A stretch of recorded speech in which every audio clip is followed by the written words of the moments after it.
It's the week ending Saturday, the 1st of February, and this is The Week Unwrapped. In the past 7 days, we've seen Brexit Day actually materialise in the United Kingdom, the coronavirus in China leading airlines to suspend flights, and the death of broadcasting legend Nicholas Parsons at the age of 96. But we're here to bring you some of the stories that passed under the radar this week. Big news, not making headlines right now, but with repercussions for all our lives. I'm Olly Mann. Let's unwrap the week. And joining me today from the week's digital team is Hollie, Clemence, boss man Holden Frith, and from Money Week, the man for whom the 2008 financial crisis is social lubricant, it's John Stepek. Holden, you're up first. What do you think this week will be remembered for? Turning on and tuning in doesn't have to mean dropping out.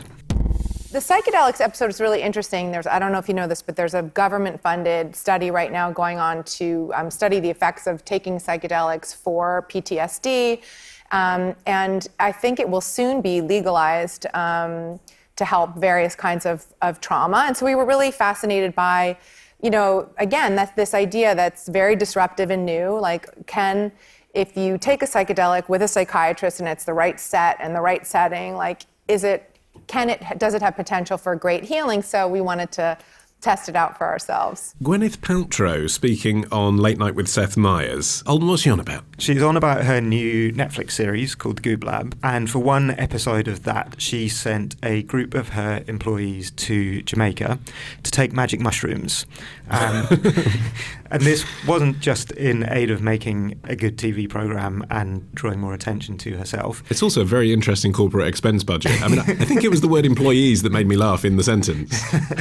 And yeah, the reason they chose Jamaica is because it is legal there, which it isn't in either the US or the UK. The real purpose behind it was to test the increasing claim that's being made that psychedelic drugs such as magic mushrooms and LSD can have a positive impact on mental health conditions such as post-traumatic stress disorder, severe depression, even pain control, and even broader than that in small doses they can help creativity and productivity amongst people who have no medical complaint. And I think we should say right off the bat here, public health warning, not only is it illegal here in the UK, but also big emphasis in this research on small doses, right? Yes. Even in small doses, the evidence base for this treatment is quite patchy. The history of it does go back quite a long way. So in the 30s and 40s, when these drugs were sort of first becoming known to Western countries and Western medicine, there was quite a lot of interest in their potential for the use alongside psychiatry. Aldous Huxley was a big fan of it, and he said that it allowed you to fit 5 years worth of psychoanalysis into 1 hour, and it was a lot cheaper. I mean, the thing about this, Hollie, is, you think about the people in the 60s that famously did a lot of LSD, rock stars and stuff, and they certainly didn't come out of it as a great advert for recreationally taking this stuff. But if you're looking at microdosing, taking small amounts, do you think you still basically have to be a pop star or a philosopher, as Holden was just saying, or do you think this could apply to someone who works as an estate agent? On the way in the morning, they're going to focus their brain, just take a little bit of LSD. It's said to be a big trend in Silicon Valley and among mums. So I assume people just finding the daily grind a bit tricky, have a very small amount of LSD, help you kind of get through the day. I did watch the Goop Lab episode, and there was a big stress on having the support around you while you're taking it. So I think there's a difference between microdosing, taking more, but then having this kind of experience with someone that can help you through it. Whereas if you're just doing it on your bathroom floor, not so good for you. And this thing about mums taking it, John, this also applies to people in competitive business environments. And Hollie mentioned Silicon Valley. Doesn't this really point to the fact that people are just stressed? Like their expectations of their own performance is too high if they have to turn to LSD to help? I think the mums and the tech guys are two different things, I must admit. The mums, I can see the stress, and new parents all know that self-medication with booze or whatever is just something that you do. The tech people, Silicon Valley, and also a lot of hedge fund guys, I mean, the most famous kind of sort of hippie, if you like, is Ray Dalio of the world's biggest hedge fund called Bridgewater. And he went to Burning Man, and he talks about transcendental meditation being life-changing for him. And this guy's incredibly successful. Steve Jobs was the same. He was a kind of hippie, for wanting a better word, and he was incredibly successful. So although Silicon Valley people tend to present themselves as individualistic, a lot of them are constantly looking for, what's the secret? What's the secret to being a superhero? So superhuman levels of productivity, things that possibly actually in the long run won't make us healthier, even if at the time we feel better by doing them. If we take some drugs. There is a bit of an expectation on mums for that as well. Just to put you back into the same box, there is this kind of Instagram culture of having a perfect life with your perfect children when everyone's actually struggling a bit, and maybe you do need to come across as this all-encompassing perfect parent, and maybe that is feeding into the problem.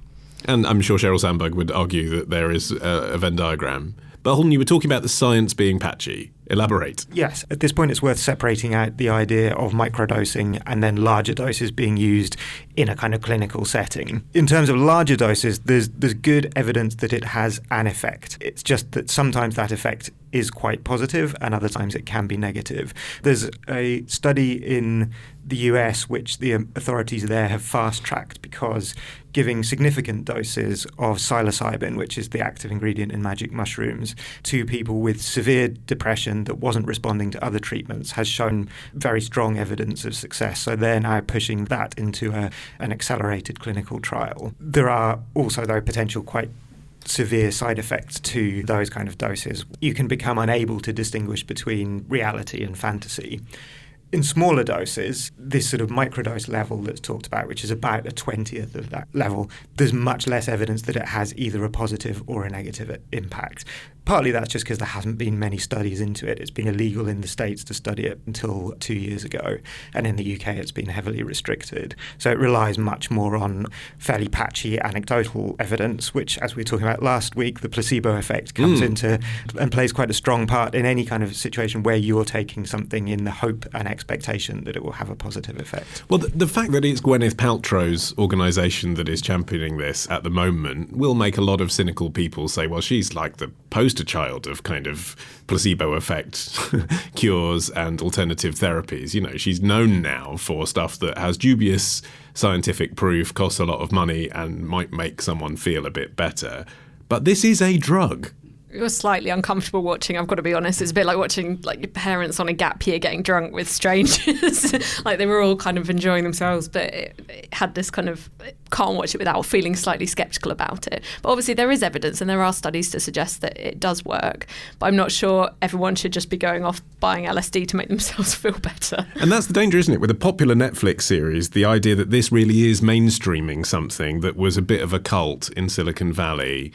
And now, I guess, as we've seen with cannabis, people of all different generations will start saying, yes, it's a perfectly reasonable thing to do to help you focus, feel a bit better. Why are people demonising it? I mean, I don't think I'm pro legalising the vast majority of drugs. I don't have any issues with that side of things. But I also think that people need to...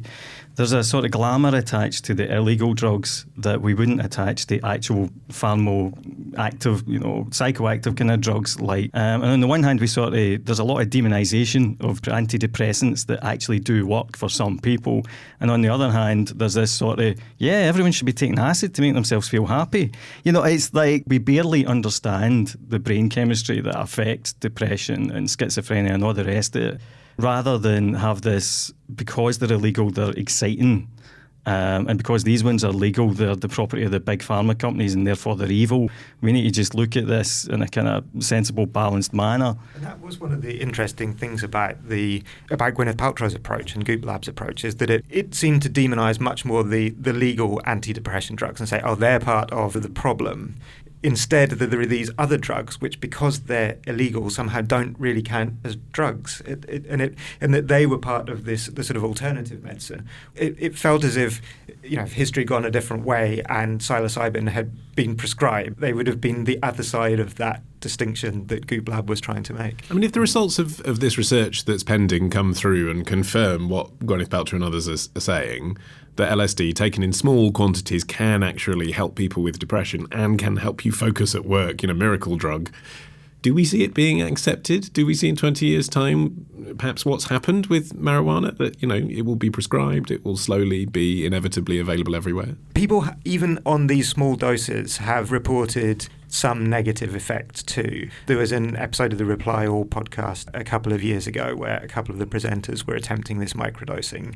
They had really mixed results in the genuine sense of mixed results, in that there were definite positives to it, but also one of them did end up feeling as if they were having a bit of a trip. I think there had been a bit of a mix-up with the doses they'd taken. They'd taken slightly too many, but that's slightly too much. That's the other issue with it. It has to be very carefully controlled, and at the moment perhaps people aren't getting quite the doses they expect, partly because it is legal.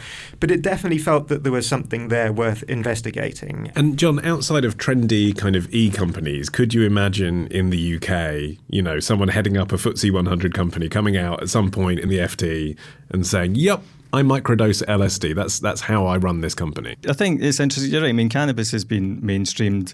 I don't really see any reason why LSD couldn't be equally mainstreamed. It would need to be legalised before somebody would come out and say that. It's one thing coming in to work with a hangover. It's quite another thing coming in, seeing things flying about the room for 8 hours. I'm thinking that. I'm drinking coffee now. I have it next to me. It's helping me focus. If I drink too much of it, I'll start shaking. I'm not going to trip out. That's the danger, isn't it? And start seeing you all as crocodiles.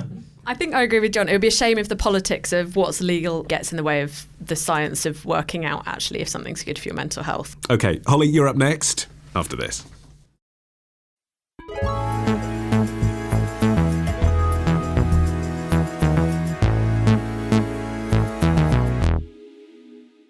OK, next up, it's Holly. What do you think this week will be remembered for? Is a 60-year-old treaty about to be left out in the cold? Antarctica, a continent so far from any other landmass, beyond the wild southern ocean that for a long time we didn't even know it existed. It was only 200 years ago that humans finally laid eyes on it, and it was on small wooden ships like this. When they sailed around Cape Horn, they sailed further and further south. Nobody'd been down there. All there was on the charts was ice. That was it. So they went actually off the charts. A clip from Antarctica, the battle for dominance on Sky News. Holly, what's the story? So it's the 200th anniversary of the discovery of the continent of Antarctica, but there's experts warning that a treaty that protects it is vulnerable. It was signed at the height of the Cold War, politics was different, technology was different, knowledge of the world was different, and it aimed to put competing territorial claims to rest and designated it as a place of peace and science. But now that treaty is facing 21st century pressures. OK, so a treaty that protected it from what exactly? Those territorial claims, people saying this belongs to our country? They've kind of put science at the front of it. So we've talked about the Arctic before, which is a similar kind of land grab, people wanting to use it for minerals and their own advantages. Whereas in this treaty, the Antarctic was kind of designated as this place for learning, science, discovery, which is quite unusual. It's a unique treaty. People have held it up as something that could be used for other places in the world. So it's this real consensus around the world. So there's a lot of pluses to it, to have it as a kind of environmental, scientific place. But what would have happened if one of the countries who wanted to lay claim to it had done? I mean, how would the last 50 years have been different if the treaty hadn't been signed? Because there's potential for overfishing, for mining. Mining is currently banned until 2048. Problems with the ice melting if they'd have put more people on it, more humans on it, which is gradually kind of happening now under the surface. There's more tourism, there's a lot more fishing, people are scouting around the edges of the rules of this treaty, which is what people are worried about. And which people are we referring to here exactly? So there's quite a lot of nations involved. Obviously there's over 50, but the ones that state their previous claims was Argentina and Chile. And then you've got Australia, France, New Zealand, Norway and the UK, which kind of work together a little bit in a Western way and acknowledge each other's claims. I mean, the claim from the UK, John. I mean, I know this is how it used to work a century ago. You know, a Brit would go off in a furry hat and put a flag on something and say, right, it's British. And I have no disrespect to anyone listening in the Falklands. Let's leave that whole thing to one side. But regarding actual Antarctica, it would be ludicrous, wouldn't it, for us to say it's ours? Yes, it's very hard to argue with that. I think presumably the idea of the UK is more to prevent it from being considered as anyone else's. I mean, on the one hand, we could turn around and say, yeah, New Zealand, you have it, but we might not be so comfortable with, Argentina. And also, I guess the point is to kind of defend this. It is obviously important from a climate point of view, and it's also important from an international cooperation point of view. And I do think that the fact that it's breaking down just now is a side effect of the fact that we aren't in the Cold War era anymore. So we don't have that sort of status quo, and status quo globally is shifting quite quickly. And we are in the era, Holden, aren't we, as we've discussed many times before, of the kind of political strongman. That's the real risk here, isn't it? Because the idea that someone, Putin, Trump, whoever, will come through and say, let's disrupt this, and for the environment, it's working as it is. Yeah, and I think as in a lot of these discussions, the fear is that it's China that's going to upset the status quo that has sat there. China has 5 research stations on the Antarctic at the moment, and these research stations are general in the Antarctic, that they've been seen almost as a proxy for some sort of claim to sovereignty. So the main UK research stations, the British Antarctic Survey, are in the sector that was traditionally the area claimed by the UK, likewise with New Zealand and the US. But China is building a new station at the moment. There's been suggestions that the quality of science done by all of these stations is not necessarily equal, that some of these really are a way of planting a flag by other means. I mean, I must say, Holly, thank you for flagging up this story, because the thing that I enjoyed the most researching this week was looking at the timeline on the Sky News website about how Antarctica has developed over the years, and reading just how many times pregnant women had been flown out to Antarctica to give birth there. This isn't 100 years ago. This is like in the last 30 years. Yeah, there's some really funny examples of land grab, or pregnancy grab, they call it. Can you explain what that is? I think Argentina came up with the idea in the 70s and sent over a woman to give birth there. And, he's now 38 or something, in his late 30s. So he's a native Argentinian. Well, I think Antarctican. That's the theory, but no one really has accepted this. There's another wrinkle to that story, which is that he was born in an area that is subject to overlapping claims by the UK and Argentina. So if, say, the UK's sovereignty over that area was recognised, he would have a reasonable claim to be a British citizen as well as a citizen of the Antarctic. That's insane. They've also been going around stealing each other's flags and replacing it. It's quite schoolboy. They just go around trying to kind of land grab. There's a good area that's been claimed by Argentina, Chile and the UK, but they call it different names. So in Argentina it's Tierra de San Martin, and Chile it's O'Higgins. British it's Graham. Graham land. That's a brilliant name. What are the implications, though, environmentally, if this really goes the wrong way? So the accord falls apart, one of these nations lays claim to it, does some overfishing? What then happens? The ice melts quicker. That's one of the big fears, is that ice melts, and obviously that's going to impact lots of different countries. There'll be a much higher sea level. Also, the mining fear is the 2048 is quite a key year. That's when the mining ban could potentially lift. And I think if enough countries want it to, that could happen. And the treaty, it doesn't have teeth. It's not really a democracy in that they can all agree to do things a certain way. If one country or one nation decides to do its own thing, it's quite hard to tell it not to. So whether mining will suddenly happen in those years, the continent could look very different. And what about tourism? Is that up for grabs? Yeah, tourism's another danger. There's obviously not that much land to visit. There's a really interesting video that NASA made of taking all the ice off, kind of digital idea of what it would look like if it was just land, which is a really cool watch if you can find it on YouTube. At the moment, it is just ice and there's not a whole lot to see, and there's a lot of limits on what you're allowed to do because they don't want you to damage the area. But whether people break the rules, there's been yachts in the wrong places and people are already flouting those rules at the moment. I'm just wondering, if it became Chinese and the Chinese said, well, we want to open it up to tourists, then they could start building there, theoretically, couldn't they? I mean, we've talked on the show before about Saudi Arabia suddenly a tourist hotspot. I mean, I suppose in theory, tourism actually sounds like a much more likely threat than mining, for example, because at least with mining you can see that similar to oil exploration, is probably not that economically viable unless prices are ridiculously high. And by that point, we'll hopefully have moved on to things that don't require as many minerals. But tourism, definitely, because, Antarctica is Sounds like a pretty interesting place to go. I mean, it's not like right in the top of my bucket list, but it's I can see why it might make the top 10 sometime. Yeah, and that's the real danger, isn't it? People who are interested in Antarctica because it's a fascinating place, like kind of eco-tourists, would go to watch the ice melt. They've all watched David Shukman, they want to be there themselves. And then, of course, their flight's going to be contributing to climate change. Yeah, I mean, I would love to go, and we probably shouldn't. Part of the issue is we don't really know just how important the Antarctic is to the rest of the world's climate. So there's sort of two sides to this, really. One is that the warming of the oceans is melting the ice more quickly, and that's raising sea levels. But the other is that the presence of the ice there has a big effect on the climate itself, and meltwater coming off the Antarctic could change the way the oceans flow, which could have further effects on climate, but also on fish stocks, because the oceans end up at different temperatures in different places. And a lot of the science that's going on in the Antarctic is attempting to work out just what those consequences might be. OK, so Holly, what's the date for our diaries? If you've been intrigued by this story and you want to watch what happens next, when is the likely crunch point? Well, I'd say the 2048 is the year when it could change. I mean, we've My got a little while. does not go that far.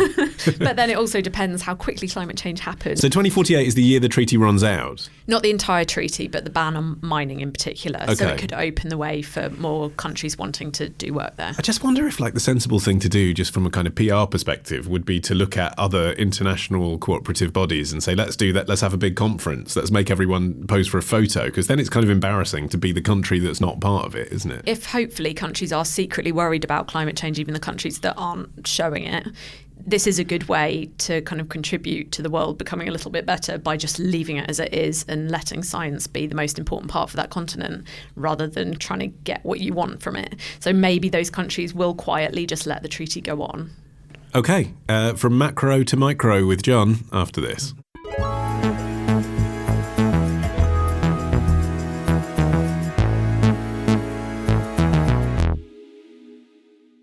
And finally this week, it's John. What do you think this week should be remembered for? It takes more than good intentions to set up an alternative currency. It's got watermark, it's got crisscross watermark on it. In the canteen at the bus depot this morning, drivers were taking a look at Bristol's own unique currency. Oh, what a little kid drawed that? Yeah. Well, yeah, obviously, yeah, it's not. So you get on a Bristol bus, and from Monday, you can play with the Bristol quid. Single to the BBC, please. No, I don't mind some of my wage going into it, because me and my wife go to Bristol City Centre and we spend money down there, so there's no problem spending that, is there? A BBC Points West report back from when the buses in Bristol first accepted the Bristol pound. So John, we're talking local currency. Yes, local currencies. So the news this week is that the Bristol pound is in danger of collapsing, basically, without further funding. Now, you might be asking, so what on earth is the Bristol pound anyway? Yeah, so, thank you for doing my job for me. The listener is indeed wondering that question. What is the Bristol pound? This goes back to my favourite subject, which obviously is 2008. Every time. Every time. And in the wake of 2008, people stopped trusting the financial system for some reason. And what happened is that one of the side effects was that a lot of people got together to launch local currencies. Now, a local currency is essentially a voucher system, whereby you issue vouchers called pounds. So the Bristol pound, the Exeter pound, the Totnes pound, I think the Lewis pound is still going. Yeah, there's one in Brixton, isn't there? Yes. And they're generally from kind of trendy lefty places, aren't they? They tend to be, although I'm not sure how trendy or lefty Lewis is, but yeah, so they tend to be launched there. And the idea is to keep trade going locally. So the pounds can be spent in local businesses that sign up. The Bristol pound specifically was restricted to essentially a postcode area. So the businesses that can sign up for it are local businesses, and the idea is that it keeps money in the local area. So if you're not a local, so if you're McDonald's, yeah, you can't accept the Bristol pound even if you're based in Bristol? Yes. Okay, and if you listen to this thinking, well, that sounds like a good idea, you're here to tell us no, it's not, right? Yes, I'm afraid so. I mean, really, it is interesting because what it boils down to is a very kind of micro-level fallacy of the same thing that people criticise Donald Trump for. Donald Trump obviously is kind of best known for disrupting free trade across the world at the moment. And also, well, okay, among all the other There's things a long he's list. well known, you're right. But to an economist, that's the one he's best known for.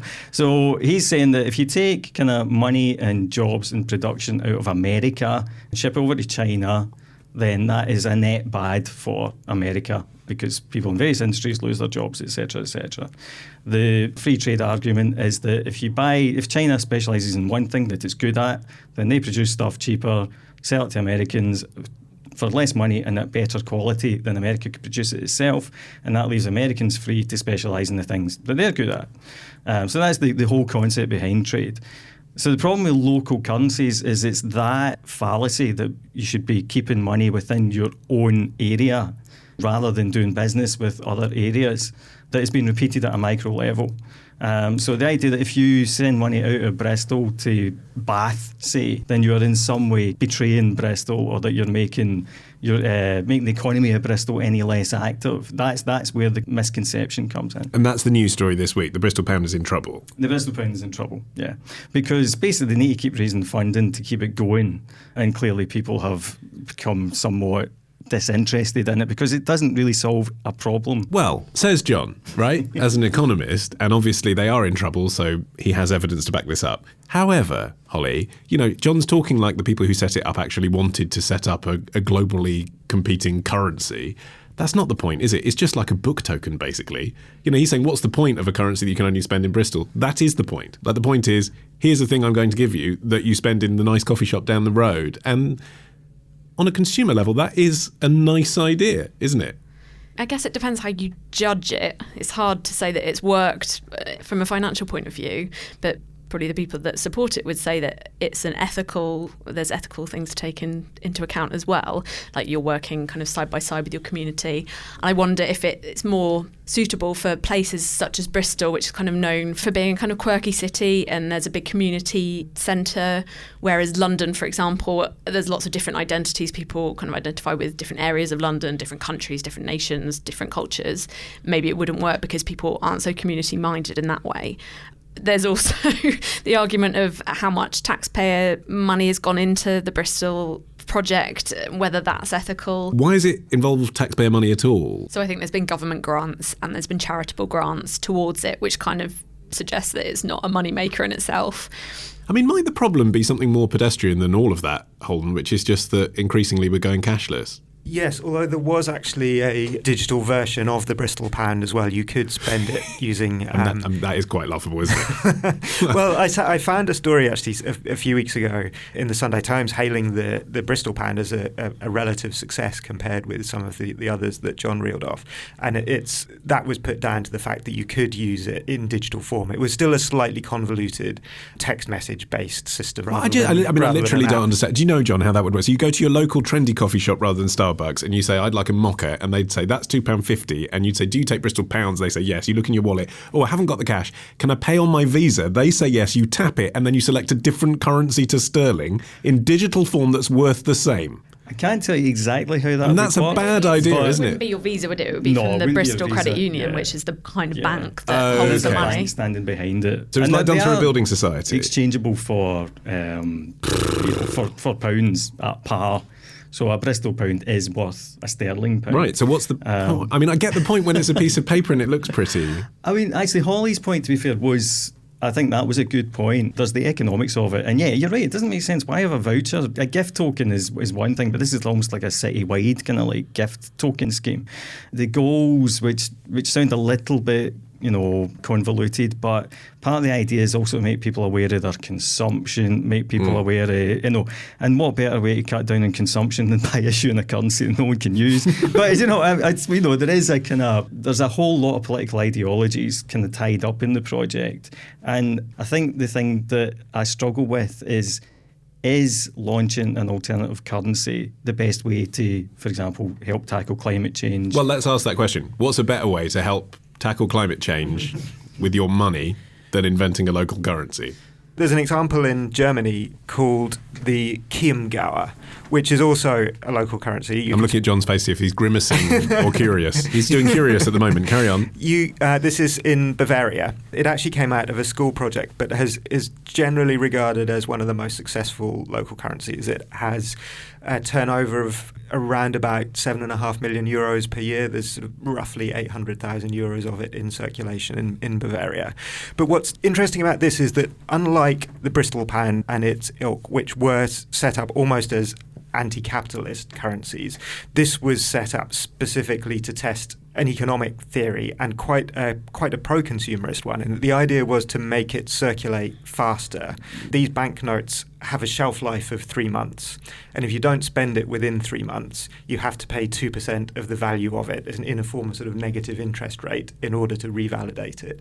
So the idea is that it discourages people from hoarding it, from saving it, and encourages this money to move through the system more quickly. And that somehow helps the environment? Well, no, that increases consumption. So this was actually more about local economic benefit rather than environmental benefit. But so is the lesson there then that the two things are mutually exclusive? You can either help the environment in a protest against globalization, or by printing local currency you can actually increase consumption by putting a date on it, but you can't do both. I think there might be something in that until we decouple carbon from the economy, which if you check out a few episodes in our recent past, you'll find ways of, we've discussed that you can do that. But yeah, I mean, I think at the moment it's quite hard to separate the idea of economic growth from environmental damage. And what we really need to do is to accomplish that decoupling. That is a good point, so that Holden's making there, because one of the main things that a lot of these alternative currencies, because after, again it boils down to 2008, one of the theories was that money's not circulating fast enough in the economy because banks were so terrified that they weren't lending any money. And it's pretty mainstream theory, actually. It's essentially is kind of the way that it works. The faster the velocity of money goes, the quicker it gets turned around, the more business activity there is.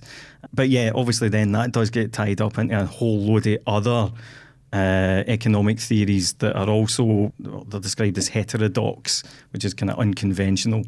And this again is why I think that these local currency schemes are not necessarily a great idea, because often the aims of them basically conflict. Because I do think the Bristol pound had a sell-by date as well.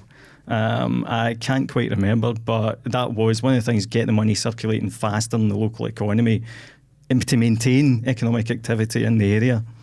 I mean, really, this is about Bristolian sense of identity, isn't it? You know, this was something that celebrated their city, and now the fact that it appears that it might collapse, that's going to be quite deflating for those people that are really proud of their kind of quirky alternative vibe. I think there's a bit of an equality side to it as well, though, and Bristol's got quite an expanse of different people with different money in their pocket, so to speak. So poorer communities, you might think it sounds like a nice idea, but if you've got to pay anything towards it or do that admin towards it, and then you've got to go shopping in an independent boutique instead of Lidl, you might not go for that at all. So maybe it's become like a middle class idea, and that is also a bit of a negative towards it, even though it might have been done with the best intentions. My thanks to John Stepek and Holden Frith and Holly Clemence. If you're not subscribed to the show, why not? The Week Unwrapped is available on your podcast app of choice. You'll find our entire back catalogue there, and it's all free, no Bristol pounds required. I've been Olly Mann. Our music is by Tom Morby, the producer Sarah Miles at Rethink Audio. Until we meet again to unwrap next week. Bye-bye.